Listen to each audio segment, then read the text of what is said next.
The morning sun cast long shadows across the polished marble floors of Kensington Palace as Catherine walked slowly through the corridor she had called home for over a decade. Her footsteps echoed softly, each one seeming to carry the weight of recent events that had turned her world upside down. The palace staff moved quietly around her, their usual cheerful greetings replaced by respectful nods and concerned glances. Catherine had always been the picture of grace under pressure, the woman who could smile through any storm and find strength in the most challenging moments. But today felt different. Today, the carefully constructed walls she had built around her emotions were beginning to crack, and she wasn't sure how much longer she could hold them together. It had started 3 weeks ago with what seemed like an innocent conversation. Camilla had invited Catherine for afternoon tea in the Queen Consort's private sitting room, a gesture that Catherine had initially welcomed. Their relationship had always been cordial, if somewhat distant, built on mutual respect for their roles within the family rather than genuine warmth. The sitting room was elegant and comfortable, decorated in soft pastels with fresh flowers from the palace gardens. Camilla had been particularly animated that afternoon, discussing various charitable initiatives and upcoming royal engagements. Catherine had listened politely, occasionally offering her thoughts on the matters at hand. Then, Camilla had shifted the conversation in a direction that made Catherine uncomfortable. She began asking pointed questions about Catherine's health, her energy levels, and her ability to handle the increasing demands of royal duties. At first, Catherine thought it was simple concern from a fellow family member, perhaps even motherly worry from someone who understood the pressures of royal life. But, as the conversation continued, Catherine realized there was something else beneath Camilla's questions. There was a calculating quality to her inquiries, a way of probing that felt more like an interrogation than a friendly chat. Camilla seemed particularly interested in Catherine's recent medical appointments, her need for rest, and any limitations her doctors had recommended. Catherine had answered honestly, sharing some of the challenges she was facing while maintaining her dignity and privacy. She spoke about feeling tired more often than usual, about the need to pace herself more carefully, and about the adjustments she was making to her schedule on medical advice. She trusted that this conversation would remain private between them, a moment of vulnerability shared between two women who understood the unique pressures of their positions. What Catherine didn't know was that Camilla was already formulating a plan, one that would use this private information in ways Catherine never could have imagined. 2 days after their tea, Catherine began noticing subtle changes in how she was being treated by palace staff. Meetings that had been scheduled weeks in advance were suddenly being postponed or cancelled. Her private secretary seemed nervous and evasive when discussing upcoming engagements.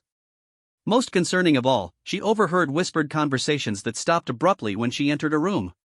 The first concrete sign that something was wrong came when Catherine arrived for a scheduled meeting with the palace communications team. She had been looking forward to discussing a new initiative close to her heart, a program to support families dealing with health challenges. But, when she entered the conference room, she found it empty except for a single staff member who looked deeply uncomfortable. The young woman explained, with obvious reluctance, that the meeting had been moved to a smaller room and that several key participants would no longer be attending. When Catherine asked why, the staff member mumbled something about changing priorities and resource allocation before hurrying away. Catherine felt a cold knot forming in her stomach as she made her way to the smaller meeting room. Inside, she found only 2 junior staff members who seemed as confused as she was about the sudden changes. The meeting that should have been a collaborative planning session became an awkward attempt to discuss important initiatives without the necessary decision-makers present. Over the following days, the pattern became clearer and more troubling. Catherine's role in upcoming events was being quietly diminished. Speeches she had been scheduled to give were reassigned to other family members. Her input on charitable initiatives was being politely acknowledged but not acted upon. Most painfully, she began to sense that people were walking on eggshells around her, treating her with the kind of careful consideration usually reserved for someone who was fragile or unreliable. The breaking point came when Catherine discovered that a major announcement about one of her patronages had been made without her knowledge or involvement. She learned about it not from palace officials, but from a news report she saw while having her morning coffee. The charity, which she had supported for years and knew intimately, had apparently requested a temporary reduction in her involvement to allow her more time for personal matters. Catherine immediately called her private secretary, demanding an explanation. The conversation was stilted and uncomfortable, filled with diplomatic language that said nothing while implying everything. Words like appropriate adjustments and thoughtful consideration of circumstances were used repeatedly, but no one would give her a straight answer about what was really happening or who was making these decisions about her life and work. That evening, Catherine sat alone in her private sitting room, surrounded by photographs from years of royal engagements and charitable work. Each image told a story of dedication, service, and genuine connection with the people she served. She had poured her heart into these roles, building relationships and making real differences in people's lives. Now, it felt like all of that was being systematically taken away from her, and she didn't understand why. The realization hit her like a physical blow when she finally connected the dots between her private conversation with Camilla and the subsequent changes to her schedule and responsibilities. Someone was using her moment of honesty and vulnerability against her, painting her as unable to fulfill her duties when nothing could be further from the truth. Catherine had always been a fighter, but she had learned to fight with grace and diplomacy rather than confrontation. She believed in working within the system, in finding solutions through conversation and compromise. But, as she sat there that evening, feeling isolated and betrayed, she began to wonder if her usual approach would be enough to address what was happening to her. The next morning brought fresh challenges. Catherine arrived at her office to find that her calendar for the next month had been revised overnight. Nearly half of her scheduled engagements had been removed or reassigned, with notes indicating that the changes were made in consultation with senior palace advisors for her well-being and recovery. The words stung because they painted a picture of someone who was weak and unable to handle her responsibilities, when Catherine knew that wasn't true. Yes, she was dealing with health challenges, but she was managing them responsibly while continuing to serve effectively. The suggestion that she needed to step back from her duties felt like both a personal attack and a professional betrayal. Catherine spent the morning trying to get answers, making phone calls and requesting meetings with various palace officials. But she found herself caught in a web of bureaucracy and diplomatic language that made it impossible to pin down exactly who was making these decisions or why. Everyone she spoke with expressed sympathy and concern for her well-being while maintaining that the changes were necessary and appropriate. By lunchtime, Catherine was exhausted by the circular conversations and non-answers. She decided to take a different approach and began reaching out to the charities and organizations that had suddenly requested reduced involvement from her. What she learned in those conversations made her blood run cold. The charity representatives were surprised to hear from her directly, and several seemed confused about the communications they had received from the palace. One particularly honest administrator admitted that they had been contacted by palace officials who suggested that Catherine's health issues were more serious than publicly known, and that it would be in everyone's best interest to reduce her commitments to avoid putting additional pressure on her during her difficult time. Another charity leader revealed that they had been told Catherine herself had requested a step back from her role, something Catherine knew was completely untrue. When she protested this characterization, the woman on the other end of the phone became flustered and apologetic, clearly realizing that she had been given incorrect information. As Catherine hung up from the last of these calls, she felt a mixture of anger and heartbreak that threatened to overwhelm her. Someone within the palace walls, someone she had trusted with her private struggles, was actively working to undermine her position and isolate her from the work that gave her life meaning. That evening, Catherine made a decision that went against every diplomatic instinct she had developed over years of royal training. She was going to confront this situation head-on, starting with the person she was increasingly certain was behind it all. But, first, she needed to gather her strength and prepare for what could become a battle for her very identity within the royal family. She spent hours that night making notes and gathering evidence of the discrepancies between what she had actually said about her health and how it was being characterized to others. She documented the pattern of changes to her schedule and the timeline of events following her conversation with Camilla. Most importantly, she began preparing herself emotionally for a confrontation that could change everything. Catherine had always believed that family conflicts should be handled privately and diplomatically. She had watched other royal family members weather public scandals and controversies, and she had always been proud that her own service remained focused on the positive work rather than personal drama. But, as she prepared for sleep that night, she realized that sometimes protecting what matters most requires being willing to fight for it, even when that fight might get messy. The palace felt different the next morning, as if the very walls were holding their breath in anticipation of the storm that was coming. Catherine moved through her morning routine with a new sense of purpose and determination. She dressed carefully in a navy blue dress that made her feel strong and confident, and she took extra care with her appearance because she knew that every detail would be scrutinized in the hours to come. Her plan was simple but direct. She would request a private meeting with Camilla and present her evidence calmly and clearly. She would ask for an explanation and give Camilla a chance to correct the situation before taking more dramatic action. It was the approach of someone who still believed in the possibility of resolution through honest conversation, even in the face of what appeared to be deliberate betrayal. But, as Catherine made her way through the palace corridors that morning, she had no idea that William had already discovered what was happening and was preparing to take action of his own. The storm that had been building around her was about to break in ways she never could have anticipated, and the very foundations of the palace hierarchy were about to be shaken by the force of a royal rage that few had ever witnessed. William had noticed the changes in Catherine before she had even realized what was happening. As her husband of over a decade, he was attuned to the subtle shifts in her mood and energy that others might miss. He saw how her shoulders tensed when she checked her phone for schedule updates, how her smile became forced when discussing upcoming engagements, and how she seemed to be carrying a weight that grew heavier with each passing day. At first, William attributed Catherine's stress to the health challenges she was managing. He knew she was frustrated by having to adjust her pace and modify her approach to some activities. He also knew that she was determined not to let her health issues affect her ability to serve, sometimes pushing herself harder than her doctors recommended. So when he noticed her increased anxiety, his initial response was to encourage her to take things easier and not put so much pressure on herself. But, as the days passed, William began to realize that something else was contributing to Catherine's distress. She was becoming increasingly withdrawn, spending more time alone in her office making phone calls and reviewing documents with an intensity that seemed out of proportion to routine palace business. When he asked her about it, she would give him vague reassurances that everything was fine, but he could see the worry in her eyes. The first concrete sign that something was seriously wrong came when William ran into Catherine's private secretary in the hallway outside the royal offices. The young man looked harried and uncomfortable, carrying a stack of files that seemed to represent cancelled or modified engagements. When William asked casually how Catherine's schedule was shaping up for the coming months, the secretary's response was evasive and filled with bureaucratic language about necessary adjustments and appropriate modifications. William's instincts, sharpened by years of military training and royal responsibility, immediately told him that something was amiss. He began paying closer attention to the conversations happening around him, listening for mentions of Catherine or changes to her role. What he started to notice troubled him deeply. Staff members who had always spoken enthusiastically about working with Catherine now seemed hesitant and uncertain when her name came up. There were hushed conversations that stopped when he approached, and a general sense of walking on eggshells that suggested something significant was happening behind the scenes.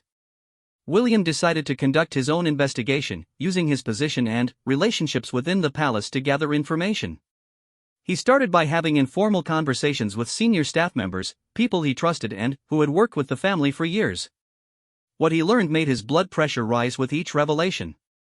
The palace communications team had apparently received guidance to be sensitive when scheduling Catherine's appearances, with suggestions that her health issues were more limiting than publicly acknowledged.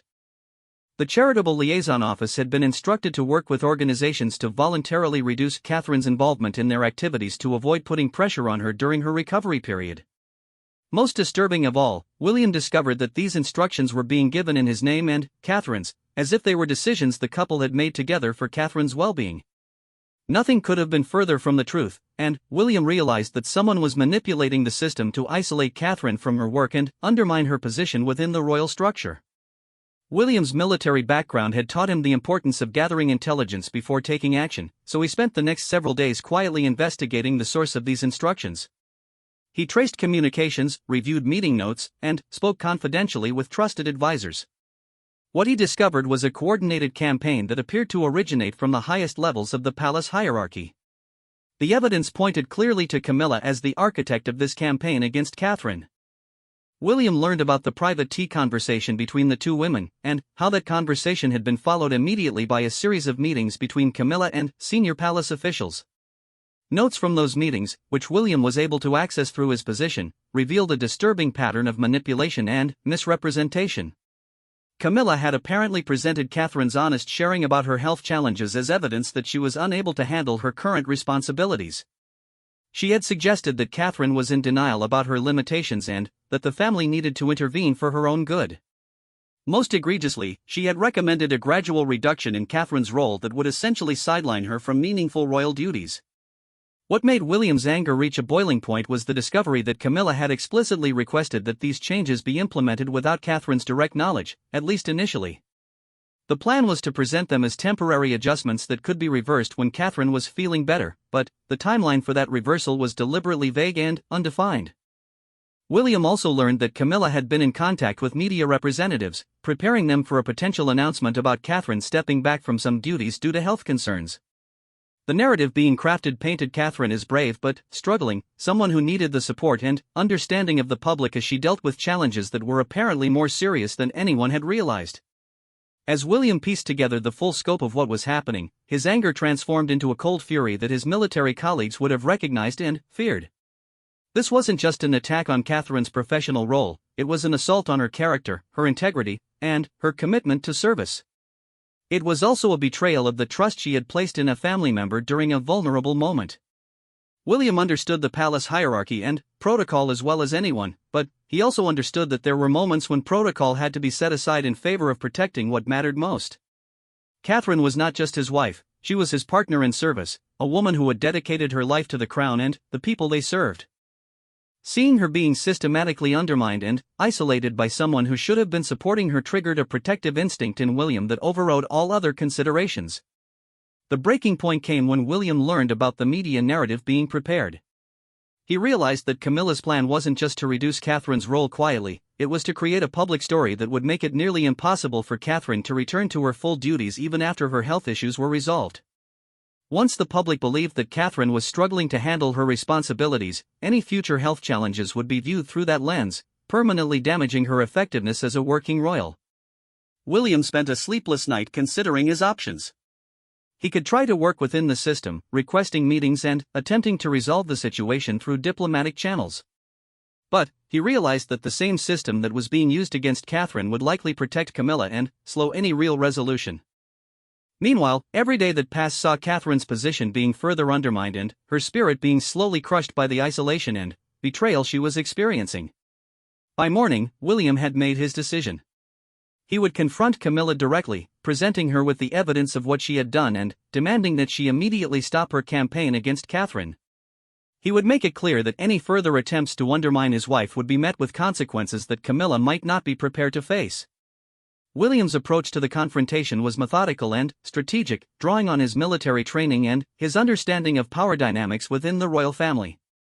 He arranged for the meeting to take place in his private office, a setting that would emphasize his authority while ensuring privacy for what was likely to be a very difficult conversation. He also made sure to document his evidence thoroughly, preparing a file that laid out the timeline of events, the communications that had been sent in his and Catherine's names without their knowledge, and the impact these actions were having on Catherine's well-being and professional relationships. William wanted to make it impossible for Camilla to deny what she had done or to claim that it was all a misunderstanding. The night before the confrontation, William had a long conversation with Catherine. He told her everything he had discovered, watching as her face went through a range of emotions from disbelief to hurt to anger. Catherine's reaction confirmed what William already knew: she had trusted Camilla with personal information, believing it would remain private, and she was devastated to learn how that trust had been betrayed. Catherine's pain at the betrayal was almost harder for William to bear than his own anger at the situation. He had seen his wife handle criticism, pressure, and even personal attacks with grace and resilience. But this was different.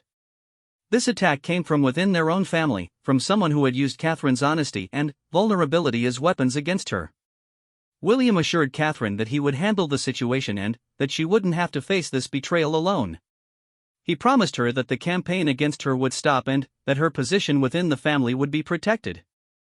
It was a promise that he intended to keep, regardless of the consequences. The morning of the confrontation, William arrived at his office early to prepare. He reviewed his evidence one final time, organized his thoughts, and mentally prepared himself for what could become a defining moment in the family dynamics. He knew that challenging Camilla directly was unprecedented and potentially dangerous for his own position, but he also knew that protecting Catherine was worth any risk. When Camilla arrived for their scheduled meeting, she appeared relaxed and confident, apparently unaware that William had discovered her campaign against Catherine. She greeted him warmly and settled into the chair across from his desk with the ease of someone who felt secure in her position and authority. William began the conversation calmly, asking Camilla about her recent interactions with Catherine and whether she had any concerns about Catherine's ability to handle her royal duties. Camilla's response was carefully crafted, expressing appropriate concern for Catherine's well-being while subtly reinforcing the narrative that Catherine was struggling more than she was willing to admit. As Camilla spoke, William watched her carefully, noting the practiced way she presented her concerns and the subtle implications she wove into her words. It was clear that she had rehearsed this narrative and felt confident in her ability to justify her actions as being in Catherine's best interest. William let her finish speaking before he opened the file on his desk and began presenting his evidence. He watched as Camilla's expression shifted from confidence to surprise to alarm as she realized the extent of what he had discovered. Her attempts to explain or justify her actions became increasingly desperate as William methodically laid out each piece of evidence and its impact on Catherine's position and well-being. The moment when William's famous composure finally cracked was when Camilla attempted to suggest that Catherine had asked for help in reducing her workload, implying that their conversation had been a request for assistance rather than a private sharing between family members. The blatant misrepresentation of Catherine's trust and vulnerability was more than William could bear in silence. His voice, when he finally raised it, carried all the authority of his royal position and all the fury of a husband whose wife had been betrayed by someone she should have been able to trust. The palace walls, built to withstand centuries of royal drama and political upheaval, seemed to tremble under the force of his anger as he made it clear that Camilla's campaign against Catherine would end immediately, and that any further attempts to undermine his wife would have consequences that she should not want to face. The silence that followed William's explosion was deafening. For a moment that seemed to stretch into eternity, the ornate office with its centuries-old paintings and priceless artifacts became a battlefield where two very different visions of royal duty and family loyalty faced off against each other. Camilla sat frozen in her chair, her carefully composed mask finally slipping to reveal the shock and fear beneath. William's chest rose and fell with controlled breathing as he fought to regain his composure. The words he had just spoken hung in the air between them like a challenge that could not be taken back. He had crossed a line that protocol and family hierarchy said should never be crossed, but he felt no regret. Years of watching Catherine pour her heart into royal service, only to see it weaponized against her by someone who should have protected her, had led to this inevitable moment. Camilla's first attempt at a response was a stammered effort to reframe the situation, to paint her actions as misunderstood attempts to help Catherine during a difficult time. She spoke about the pressures of royal life, the need to protect family members from overextending themselves, and the delicate balance between public duty and private well-being. Her words were carefully chosen, drawing on decades of experience in navigating royal politics and public relations. But William was having none of it. He had spent too many hours reviewing the evidence, had seen too clearly how Catherine's trust had been violated and her position systematically undermined. Each of Camilla's explanations only served to fuel his anger further, as they represented not just continued manipulation but an insult to his intelligence and his understanding of what had really happened. "Stop," William commanded, his voice cutting through Camilla's explanations like a blade. "Just stop with the excuses and the spin.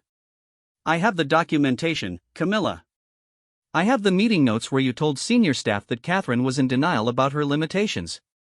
I have the communications sent to charities in our names without our knowledge. I have the media briefings you prepared about Catherine stepping back from duties." He stood up from behind his desk, his tall frame casting a shadow across the room as he moved to stand directly in front of Camilla's chair. The physical positioning was deliberate, a reminder of the power dynamics that she had apparently forgotten in her campaign against Catherine. "What I want to know," William continued, his voice deadly quiet now, "is why you thought you had the right to make decisions about my wife's life and career without consulting her or me.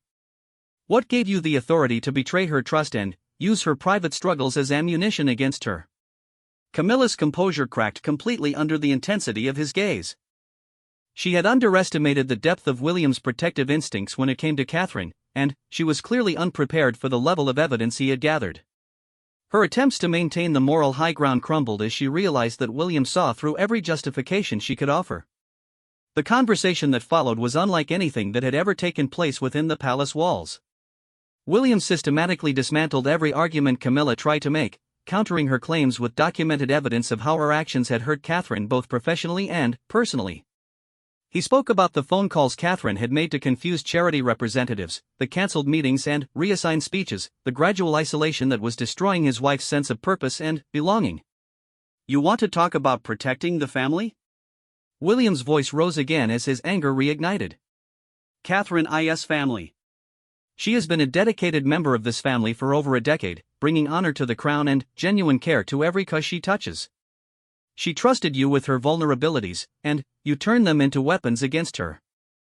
That is not protection, that is betrayal of the worst kind. Camilla finally abandoned her attempts at justification and tried a different approach. She spoke about the challenges of managing multiple strong personalities within the royal family, about the need for clear hierarchies and defined roles. She suggested that Catherine's health issues had created an opportunity to restructure responsibilities in a way that would benefit everyone, reducing pressure on Catherine while allowing others to take on larger roles. This line of argument proved to be a critical mistake. William realized immediately that Camilla's actions weren't just about concerns for Catherine's well-being, they were about power and positioning within the royal hierarchy.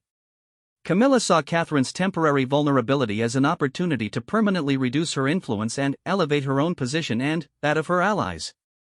So this was never about helping Catherine, William said, his voice filled with disgust.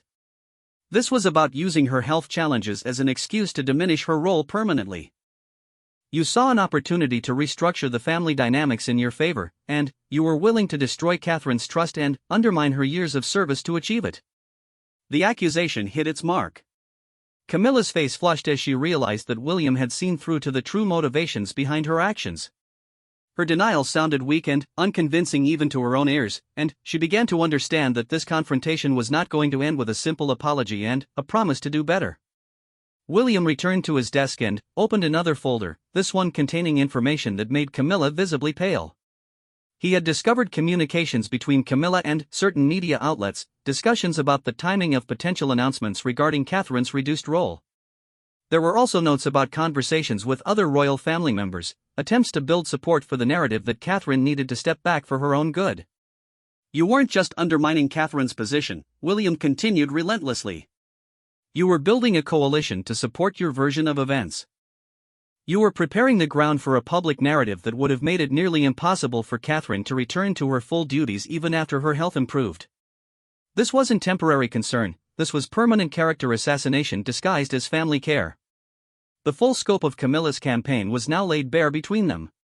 It wasn't just about reducing Catherine's workload during a difficult period, it was about fundamentally altering her position within the royal family and her relationship with the public.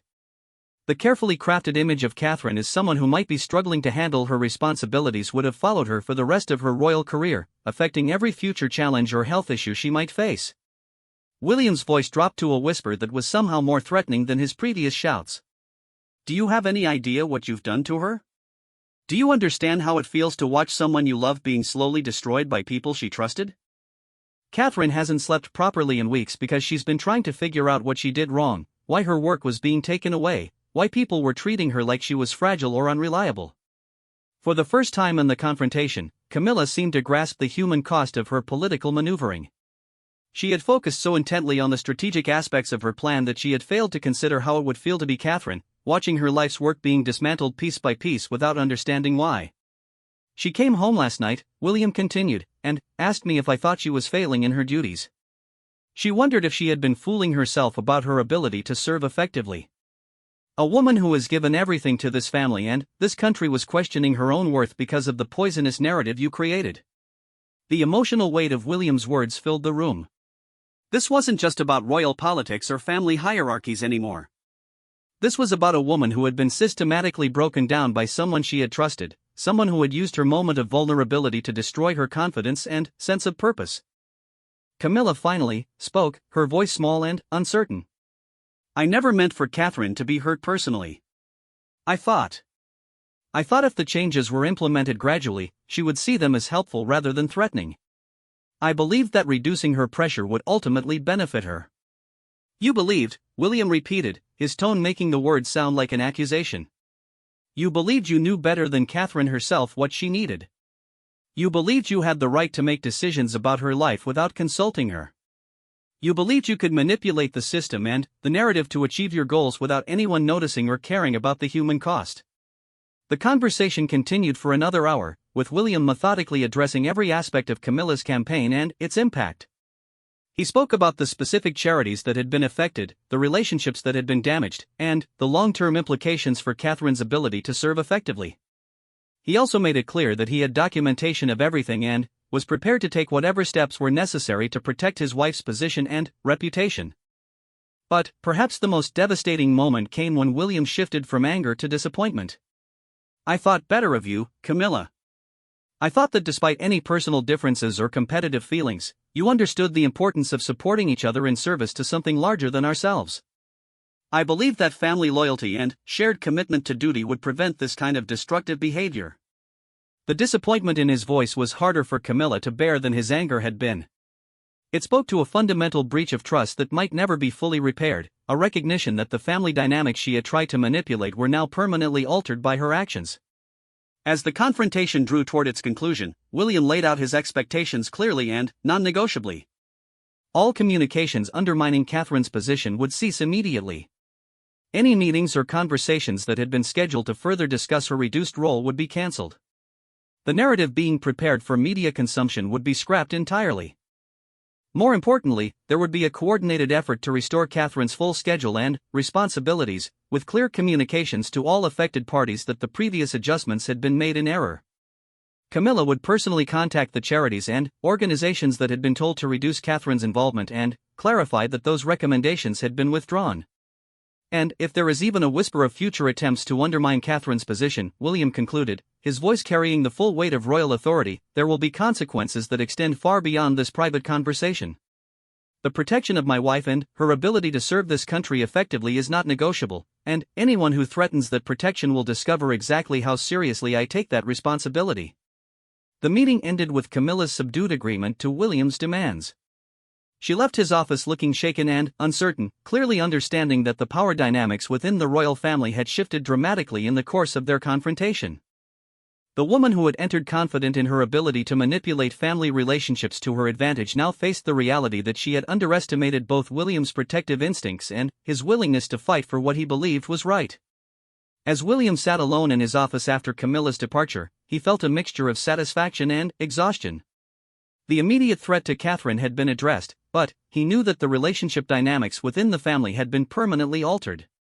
Trust that had taken years to build had been destroyed in a matter of weeks, and rebuilding it would require time and effort that he wasn't sure everyone would be willing to invest. But, as he thought about Catherine and the relief she would feel when she learned that her position was secure and her work would be restored, William knew that every moment of the difficult confrontation had been worth it. Protecting the people you love sometimes requires difficult choices and uncomfortable confrontations, but the alternative, watching them be destroyed by those who should care for them, was unacceptable. The aftermath of William's confrontation with Camilla rippled through the palace like tremors after an earthquake. Within hours, the carefully orchestrated campaign against Catherine began to unravel as quickly as it had been constructed. Phone calls were made, meetings were rescheduled, and communications were sent to undo the damage that had been systematically inflicted over the previous weeks. Catherine was in her private sitting room when William found her that evening, curled up in her favorite chair with a cup of tea that had long since gone cold. She looked up when he entered, and he could see the weight of recent events in her eyes, the confusion, hurt, and gradual erosion of confidence that Camilla's actions had caused. But there was also a spark of hope, as if she sensed that something fundamental had changed. William settled into the chair beside her, taking her hands in his as he began to explain everything that had transpired. He watched as Catherine's expression moved through disbelief, hurt, anger, and, finally, a deep sadness at the realization that someone she had trusted had betrayed her so thoroughly. The conversation they had that night was unlike any they had shared in their marriage, raw and honest and filled with emotions that royal training had taught them to keep carefully controlled. "I keep thinking about that afternoon tea," Catherine said softly, her voice barely above a whisper. "I remember feeling so grateful that she seemed to care about what I was going through. I thought finally, there was someone in the family who understood the challenges and wanted to help. I was so naive." William pulled her closer, feeling the tension in her shoulders and the way she seemed smaller somehow, as if Camilla's betrayal had physically diminished her. "You weren't naive," he said firmly. "You were honest and trusting, which is exactly what family members should be able to be with each other. The failure here isn't yours, it's hers, for violating that trust and using it as a weapon against you." Over the following days, the process of undoing Camilla's damage proved to be both complex and emotionally draining. Each phone call Catherine made to charity representatives required her to acknowledge that she had been unaware of communications made in her name, that decisions about her involvement had been made without her knowledge. The conversations were awkward and sometimes painful, as some organizations had already begun restructuring their programs based on the expectation of reduced royal involvement. But there were also moments of vindication that slowly began to restore Catherine's confidence. Several charity leaders expressed surprise and concern when they learned the true circumstances behind the communications they had received.